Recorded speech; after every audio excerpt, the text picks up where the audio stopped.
Hello mushroom lovers and welcome to the mushroom room. Today I'm going to show you how to grow wine cup mushrooms in your garden. These are delicious mushrooms, they're really easy to grow, perfect for beginners, and they produce really tasty gourmet mushrooms. So let's dive right in. Here's what we'll need. We're going to need a shaded area in our garden. For substrate, we're going to use a mix of straw and wood chips. A lot of different types of wood chips work, but we should stay away from cedar, pine, and redwood. Mushrooms don't like to grow on those. Then we're going to need a bag of wine cup mushroom sawdust spawn.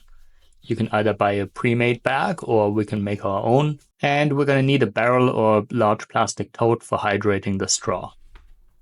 The mushroom bed needs to be watered regularly, so we'll also need a garden hose, watering can, or a dripline irrigation system. If you want, you can also add a casing layer to it. This helps with moisture retention. I used gorilla hair, which is shredded redwood. So when should I establish the wine cup mushroom bed? If you live in a cooler climate, it's ideal to plant the mushrooms during the spring. Temperatures between 50 and 70 degrees Fahrenheit are ideal for the wine cup mycelium to establish. The mycelium then has the entire growing season to colonize the bed, which leads to earlier fruiting in the summer or fall. If you live in a warmer climate, you can also plant the mycelium during the fall time, which allows the mycelium to colonize the bed during the cooler months, as long as there isn't a hard freeze immediately after the planting. Mushrooms may then fruit in the following spring, which gives you a head start on the season. I set up this raised garden bed in my backyard at some point. It's right under a persimmon tree. It's November now, so the leaves have all fallen off, but during most of the year this is a very shaded spot. This spot doesn't get enough sunlight to grow a lot of vegetables, but it is the perfect spot to grow wine cup mushrooms. I started off by hydrating the straw.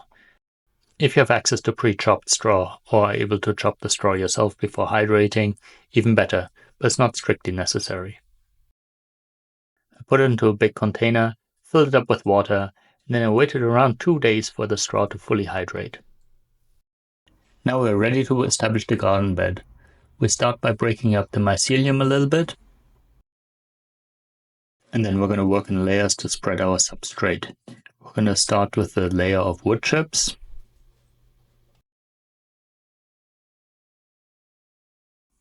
then a layer of straw,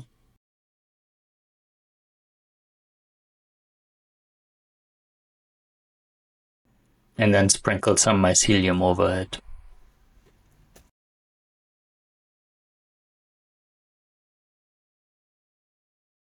Then we're going to repeat the process a couple of times until we have 2 or 3 layers and have run out of spawn. Finally, you can add a casing layer if you wish, which helps with moisture retention. And that's it. Don't forget to keep the garden bed moist, and let's check back in a few months to see how the mushrooms grow.